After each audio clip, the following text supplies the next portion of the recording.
Hi, it's Liz. Last August, I quit my job. It was my first company here in the UK. I moved with them in 2022. So now, I needed a good break and luckily had 2 weeks before starting my next role.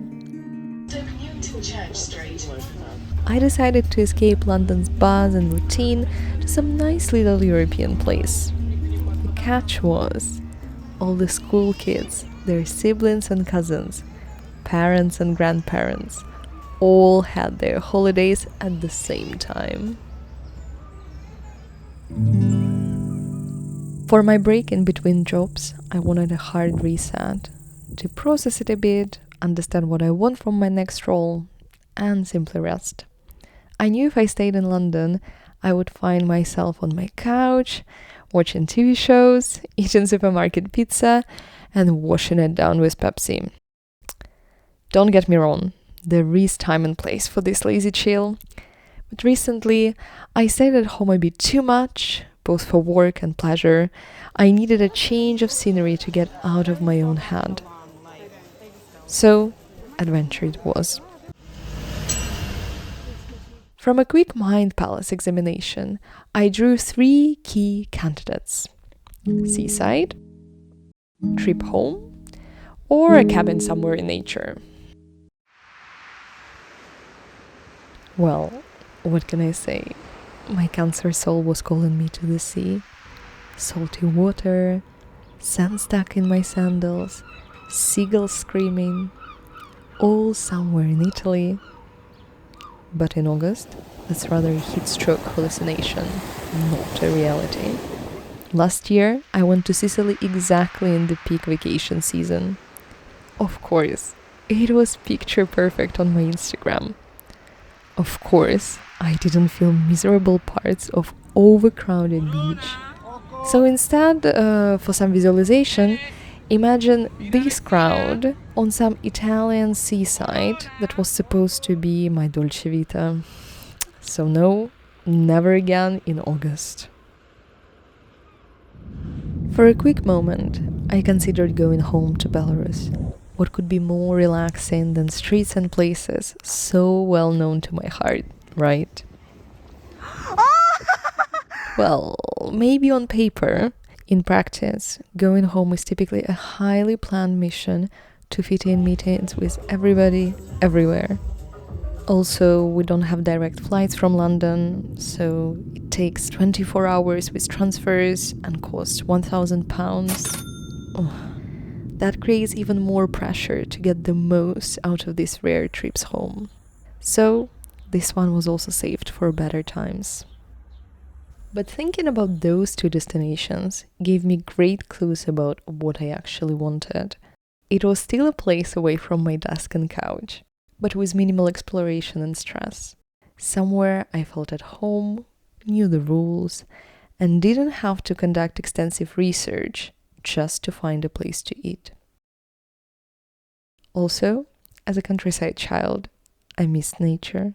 While London parks are great, they just can't compete with endless forests, fields, and mountains. Luckily, neighboring France had the best combination of both. So my final plan included 2 parts: well-loved Paris and escape in the Alps. One might ask, Paris? Feel at home? Since when are you French? And also minimal stress?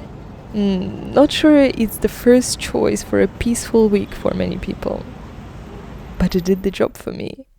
I was lucky enough to have a beautiful place to stay.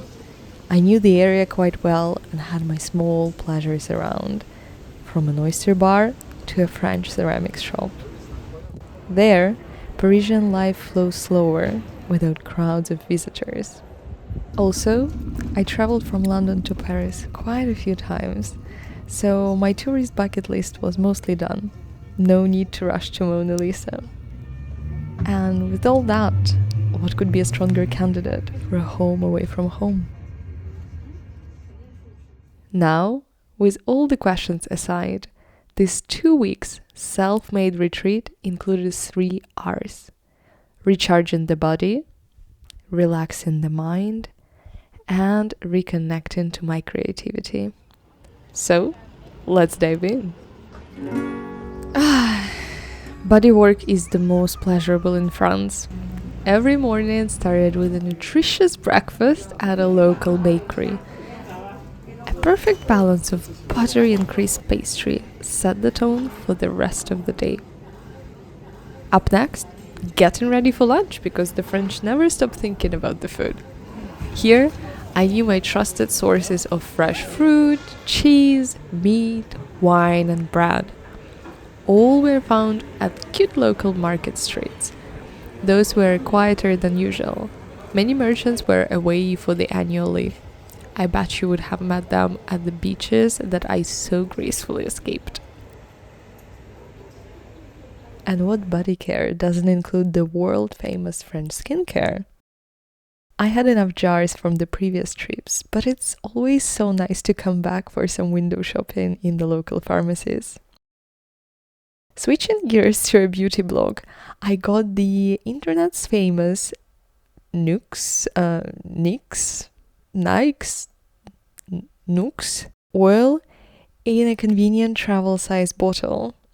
It worked like a great mix of subtle golden highlighter and sweet soft perfume. But the vitamin I prefer getting from the source, not pharmacy shelves, is vitamin D. I leisurely spend sunny days outside or on the balcony, which is basically the same. Parisian architecture is just something else in the sunlight. My lazy mind couldn't help but surrendered, and I ran into the streets following my inspiration. But on rainy days, it was extra easy to slide into my mind routine. The fear of missing out on the most beautiful city joined me under a warm blanket. I spent hours reading, journaling, napping. It all helped to process thoughts and feelings of the last weeks and months. In this sweet emptiness of doing and planning absolutely nothing, I finally felt the urge to create again. Paris has a lot to offer to a seeking eye with a camera or two. Any little street, a cafe, a cheese shop, all had its French charisma. You don't even need to run to the Eiffel Tower to feel it. Seeing busy Parisians with 4 baguettes in one hand was just enough. During my week, I jumped on some random buses and took my photo walks from there.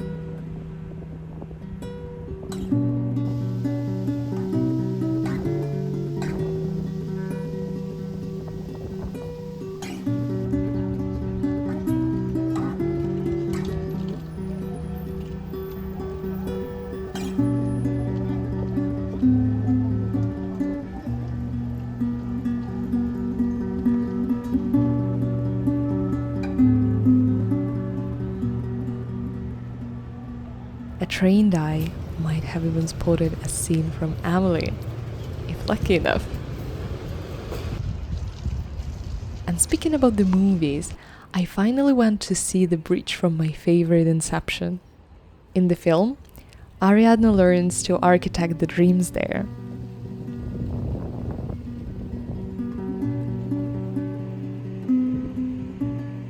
What they didn't show in the movie was the most gorgeous views of the Eiffel Tower from that bridge.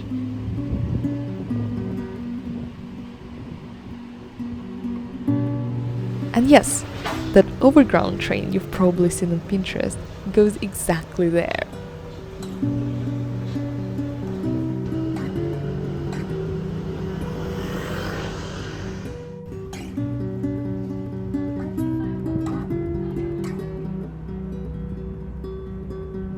And my favorite part, I didn't plan any of this.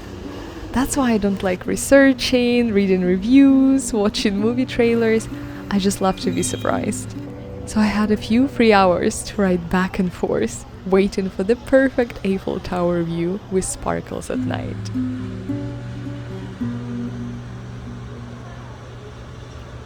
Another surprise I didn't plan for was Lana Del Rey's performance.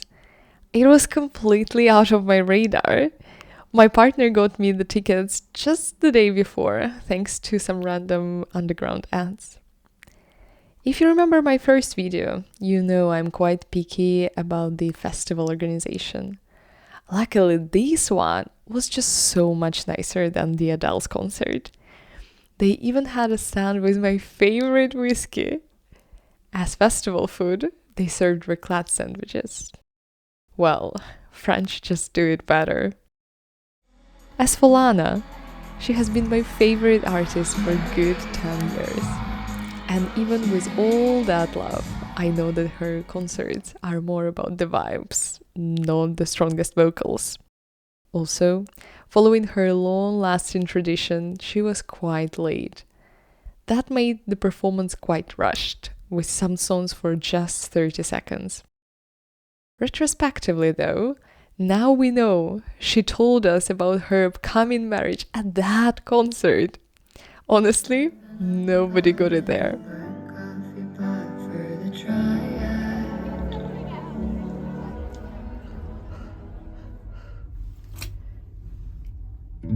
But at the end of the day, even the most heartwarming city stays a city. So we went for a day's escape to the woods near Paris. There, on vast lands, lies the Fontainebleau forest. With thousands of nature-carved boulders, it attracts climbers from all over the world. Honestly, I had a close to zero interest in climbing, but getting lost in one of the biggest forests in France signed me up. Ironically though, we got lost on the way there. We took some wrong turns looking for a water refill. But as always, life has better plans for you than just a supermarket. Deep in the woods of France lives the Cyclop. A giant 22 meters high sculpture played hide and seek with the sun. I was hypnotized by the sunny reflections in the mirror tiles. We had no idea the Cyclop even existed, let alone searching for it there. Somehow, these 350 tons of glass and steel fell just right in the forest. It didn't ruin the ecosystem, but created its own. There was the Cyclop Museum, offering coffee, merch, and even guided tours. There was one starting in 10 minutes, but I had enough for my introduction to this creature, so we got back on track to the boulders. The Fontainebleau forest looked like a fairy tale set. The sun rays were drowning in the fields of pink heather and swampy green moss. Carved by centuries, magnificent rocks created this unique landscape. Even with a few climbers here and there, gentle stillness radiated from every tree. Maybe open up? Oh, thank you. Thank you, butterfly. It was a perfect playground to reconnect with all 5 senses that were a bit sleepy after a big city. I felt the textures of raw stones and smooth beach sand, the smell of fresh pine, and sometimes dog poo, sounds of the wind lost in the trees, and little branches snapping under my feet. Muted nature colors and so much green healed something in me. Only the taste remained undiscovered as my partner stopped me from eating forest berries. By the way, you heard me right, beach sand. If you're wondering why the silkiest sand is in the middle of the woods and how it traveled from the Maldives, you're not alone. They say there was a sea hundreds of years ago. Mysteriously, it disappeared, leaving no water traces, only this unique combination of rocks and sand. After a day of forest wonders, we returned back to Paris, but not for long. The second part of my self-made retreat awaited. 4 days in the Alps. Because I booked an Airbnb as far away from people as I could, my journey included a few bits and pieces. 3-hour train, 1.5-hour bus, 5-minute taxi. The adventure began with my train delayed by 30 minutes and then by a full hour. Typically, it's just annoying, but here, my anxiety was pumping. Everything was perfectly arranged around the bus. You know, this classic small region bus with only 2 coaches a day. If you miss it, you miss it, girl. And I was the girl. That meant I couldn't get to my Airbnb that night. Well, at least the train ride was quite uncomfortable when I finally got there. I thanked Liz from the bus, who got a good deal for a first-class big boss seat. But still, I was panically researching my options. The main hope was a magical bus number 3. It's in the timetable only on Sundays, and that was my lucky Sunday. I tried getting tickets online, but their shitty website didn't let me to. So I relied on my naive eyes, a local cash machine, and a s'il vous plaît in my French vocabulary. At the end, I made it without any troubles. The third bus accepted my tickets for the second one, and I definitely could have saved some anxiety running around with my suitcase, trying to withdraw some cash, calling unavailable services, and looking for hotels. The bus views were worth it all. Sorry, Swiss trains, but this was my favorite window view ever. Powerful mountains, mysterious cloudy skies, and the afternoon golden sun reflecting in clear rivers. I didn't notice how the hours passed, and I would happily sign up for more. I remember thinking, damn, I should feel like crap after a day of traveling, managing delays and thinking about plan Bs. But I was just the happiest. My eyes and soul rested so well on that ride. And the last push was getting up to my stay in the mountain village. Turned out, taxis were not lined up for tourists at the bus station. There was no number to call or a black cab to catch. One concierge company tried to scam me for 70 euros just to order a taxi. But girl, I just left my fintech job. Try harder next time. The only other option was hiking up for 1 hour with my suitcase. Not a viable option, really. So, some serious luck involved, survival skills, 3% of the battery, and a French-speaking partner in London. We managed to contact my host to pick me up. And she gave me much more than just a ride home. As reading my mind, she asked if I was hungry. And man, I was. So just like that, I ended up at a barbecue with people I don't know in the middle of French nowhere. Might sound scary in other scenarios, but I trusted this turn of events. I have a random life dream to crash a wedding of a couple that I don't know. So this barbecue was a trial run. So cliche, I know, but the evening was so great, I didn't film anything. I guess you just have to believe me. Luckily, for the next days, I have much more footage than words to describe. Let's start with a quick tour of my stay. I had a beautiful part of the house. Everything was handmade with raw materials: wood, rock, linen. But I would spend at least 12 hours every day outside. The stay was in the craziest location, 1800 meters up in the mountains, without any houses behind us. Just a small garden, hiking routes, and a pure mountain in the backyard. There, I'd spend hours reading, sunbathing, and playing with the cats for 4 days. And yeah, the cat distribution system never fails. I was chosen to be in the company of 3 high quality, high volume species.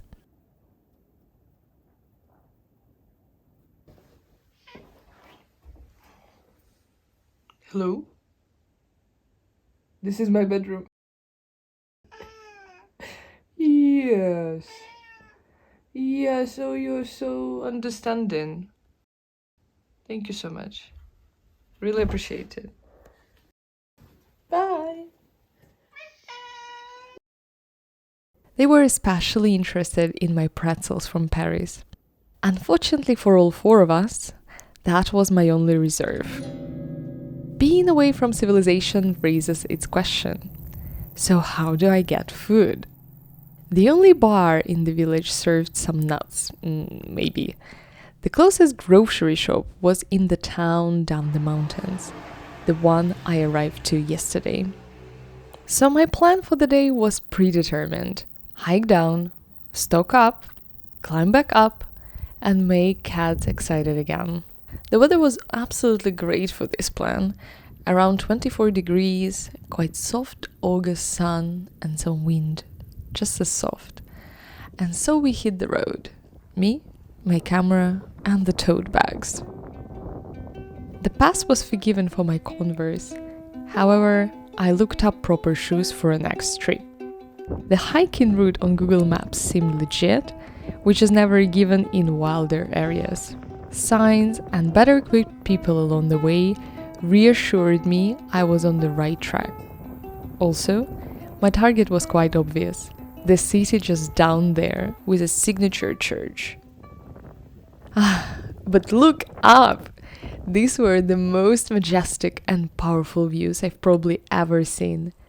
Every 20 minutes, a new sun angle would reveal its unique charm.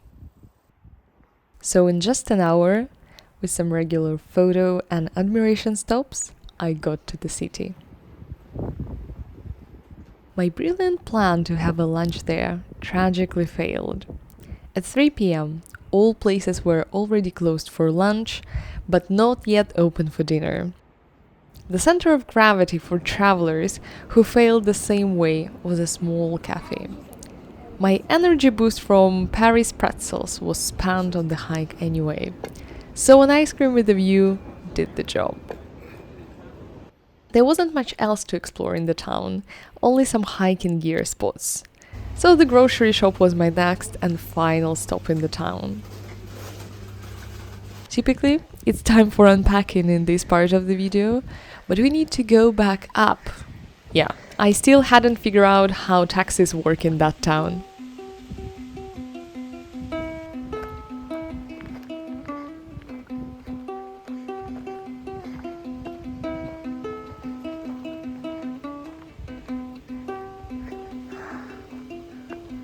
Goats. Oh my god. Go. And just turned into my path, I heard some bells. Oh, the sincere happiness to see some farm animals. That time, it was a good goats crowd. And they were so cute.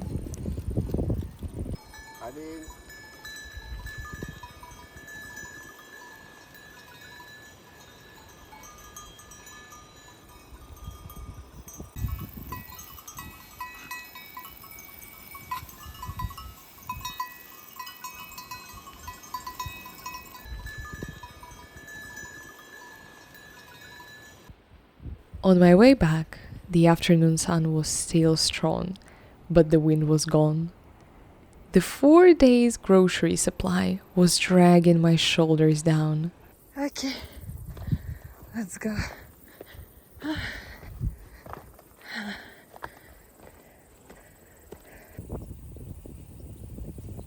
Only thick shadows under some rare trees were the small milestones to catch my breath.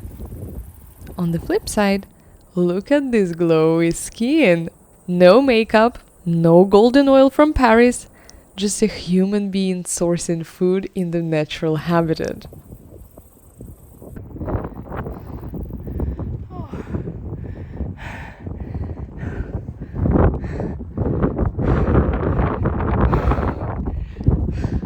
Not much video material after. Let the girl walk and breathe.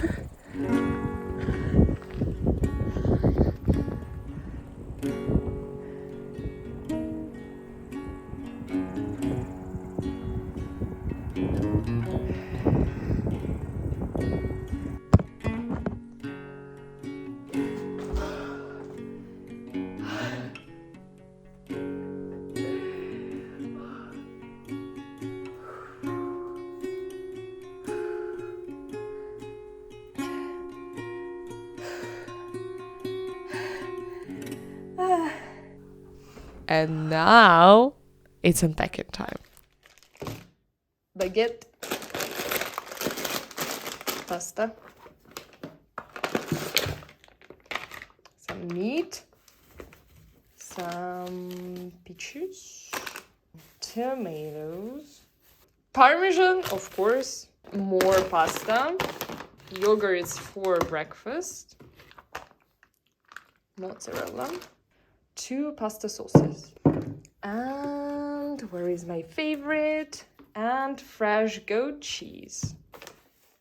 Of course, cats joined as soon as they smelled some food.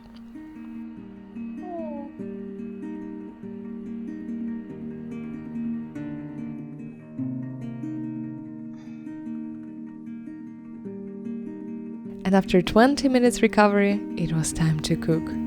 This hiker earned some proper meal.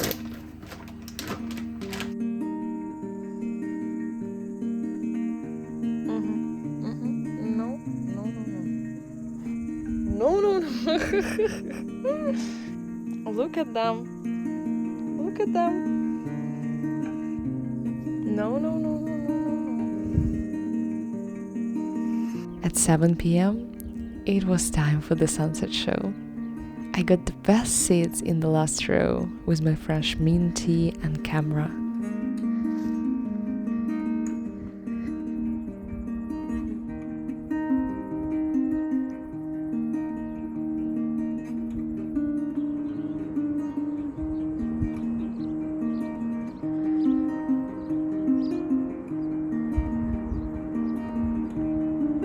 It was a beautiful end to my first day in the mountains, full of nature and small life pleasures.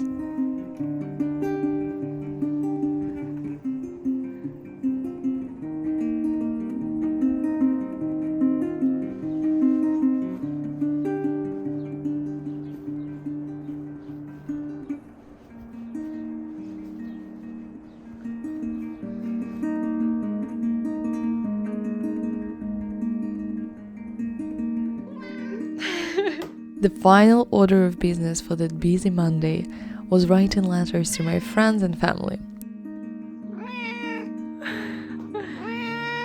Luckily, my editor was there to check the spelling and seal the envelope securely.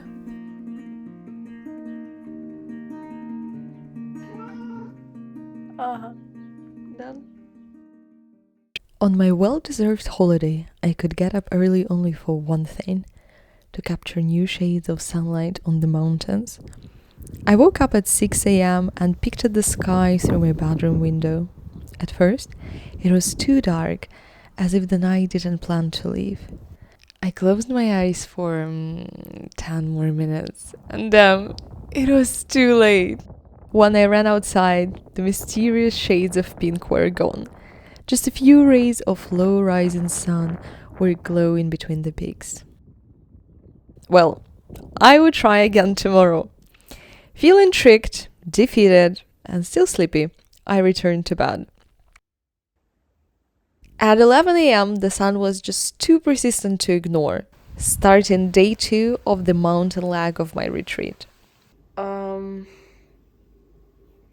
What is that? I'm making my breakfast, you naughty boy. Such a misbehaving cat.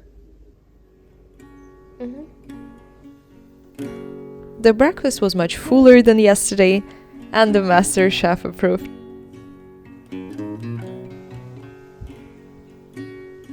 The next piece of footage I have is from lunch. So let's all agree I was busy reading, journaling, and exploring the depths of my psyche. There was definitely no Instagram scrolling involved. And to balance out this journey to self, I went to my second hike, up west. That time, I was free to go as far or close as I wanted. There was no goal, only the way.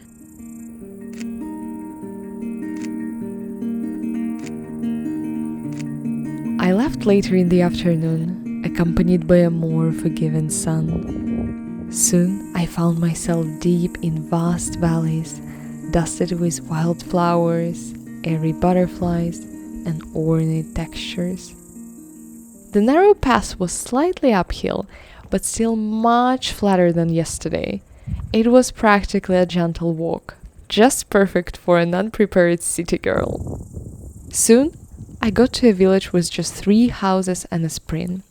I couldn't help but wonder about the life there. Could I settle in one of the houses? Naturally, I thought about my favorite London cinemas and museums I'd have to give up. That's quite a curious list of priorities. But no, I didn't feel like I belonged there. Not in my 20s, and maybe never.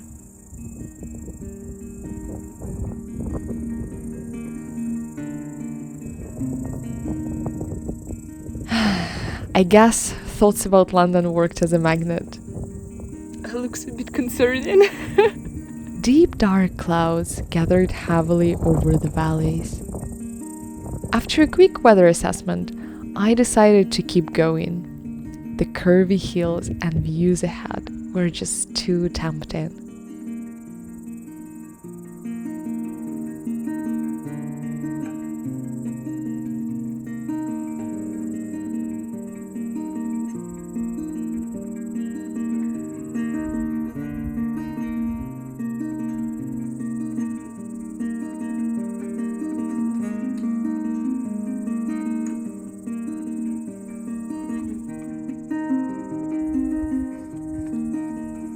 Just so you understand, showing you the scariest piece of my hike.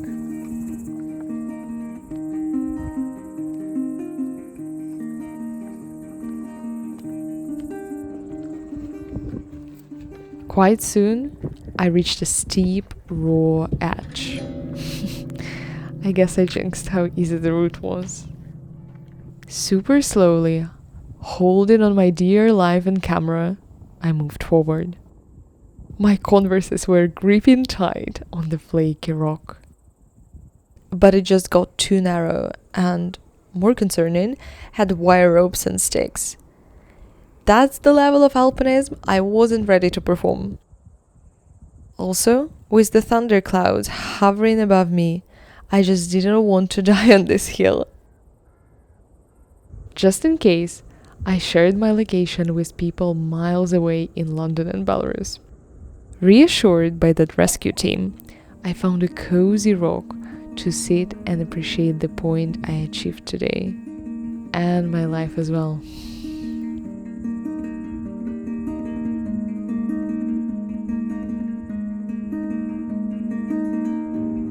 The golden hour found me on the same rock and mixed some warmth in the green palette. Soon it was time to return, leaving behind the 3-house village, noisy crickets, and rare trees I planned to use in case of the rain. Actually, saying this out loud makes me realize it was quite a bad idea. Don't use trees during thunder.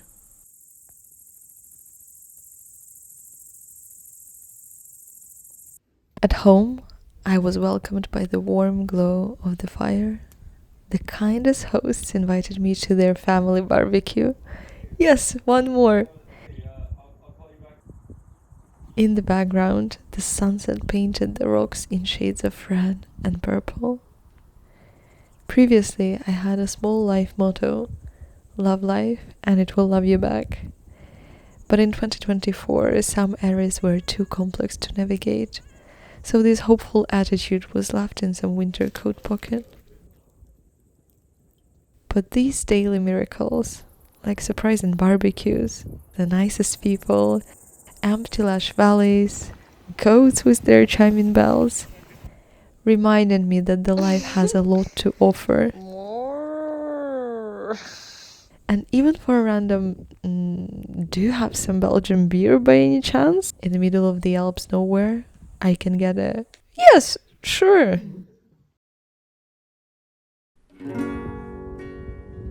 I started my last full day in the mountains with another try to catch a capricious sunrise. Learning from yesterday's mistakes, I ignored the dark skies and headed to my photo position at 6:30 a.m. I wasn't alone. One of the master chefs was getting ready for her morning shift. The silver moon still lingered, greeting the morning plains. Within minutes, the sky got lighter, letting the pink hues in.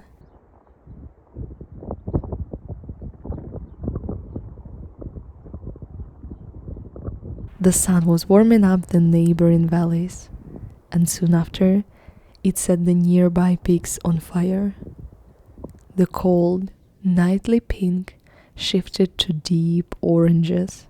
The light area grew, illuminating silky snow and wild forests. The mountains awoke. Finally, the sun rose high enough to reveal its long, embracing rays.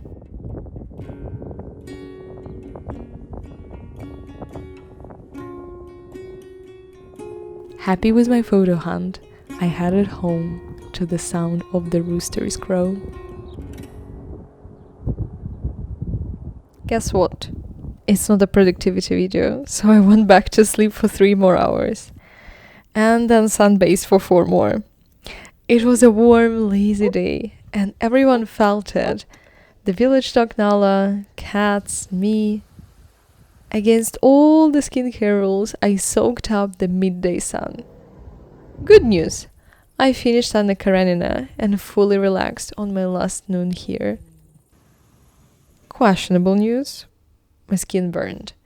It was a bit too naive to hope that the August sun would be kinder in the mountains. Doesn't make sense, I know, but we'll live, we'll learn.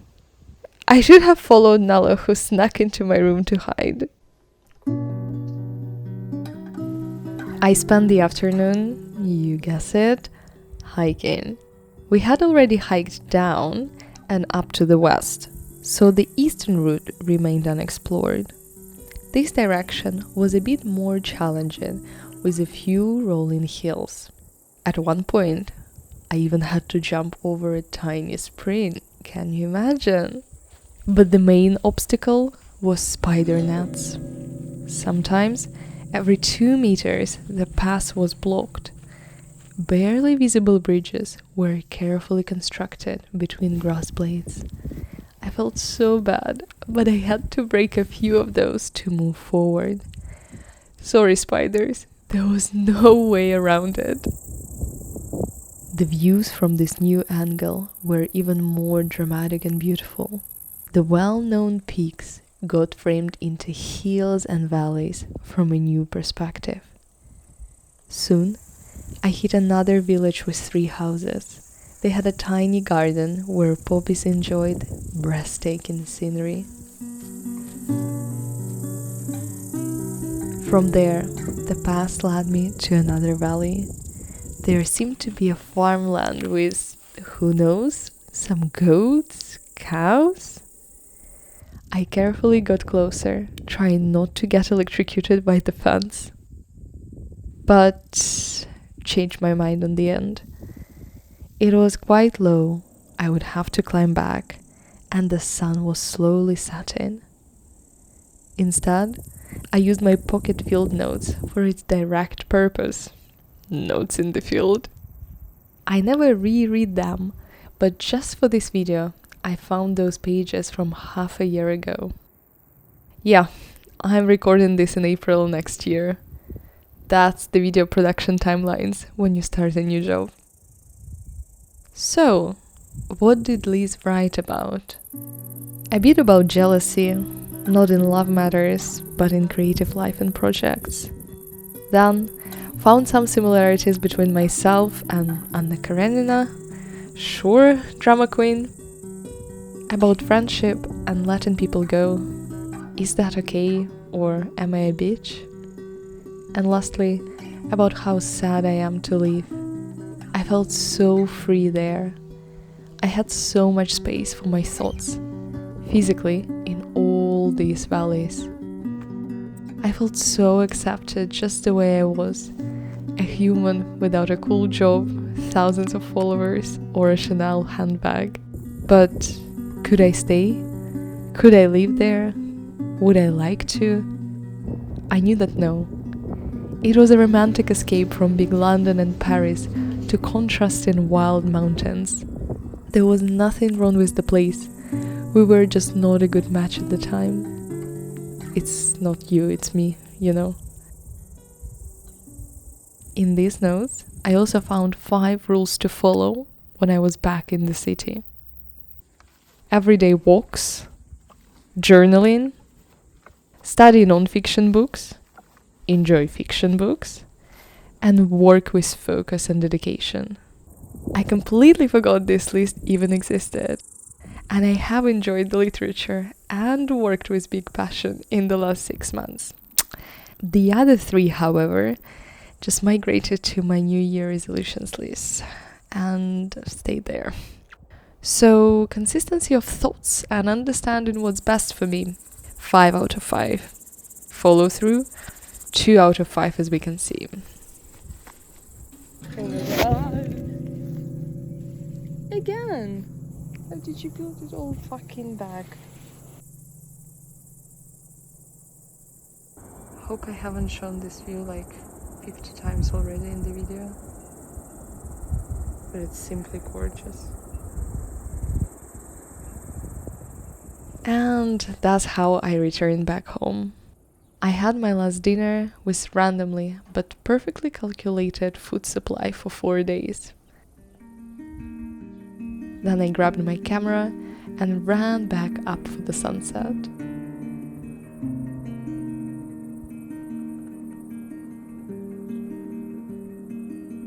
The grass was so tall, enough to hide me like I was a child again.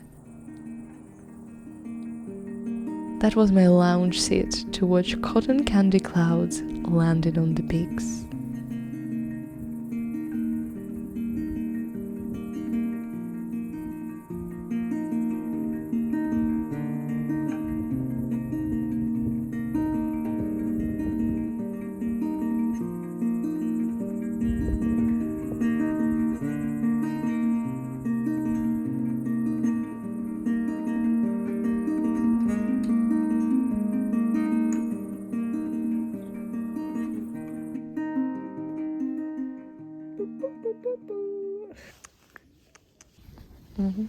Done. Inspection is done. Finally, the matrix is broken and I see these 2 cats at the same time. Wow. Who did I pet? Who's my favorite? I don't know. On my last morning, I quickly climbed up the mountain to say goodbye. Goodbye to the endless landscapes, crisp air, and people's warmest welcome. The sun was so bright, we enjoyed the last hours together, both knowing that thick London clouds would part us very soon.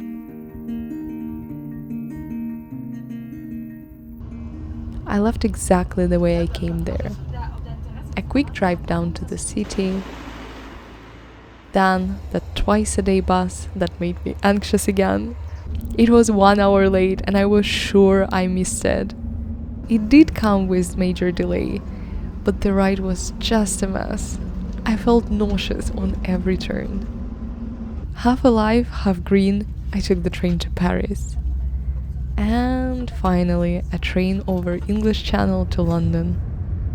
In total, it took me just 12 hours door to door, from calm mountains to one of the busiest cities in the world.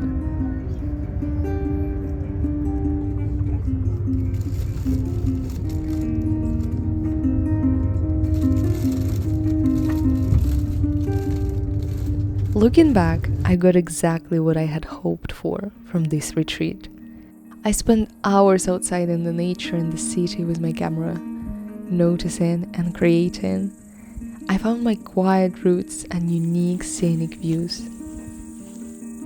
I was welcomed like at home in both the Alps and Paris. Did I discover a secret calling or solve some deep soul mysteries? Probably not. My travel notes were not more life-changing than the ones I write at home. My Paris golden hour pictures were just as cozy as the London ones. I didn't become another, obviously better person. But did I need to? It just took 700 miles south and 1800 meters up to carve some space and time for the most important person, self.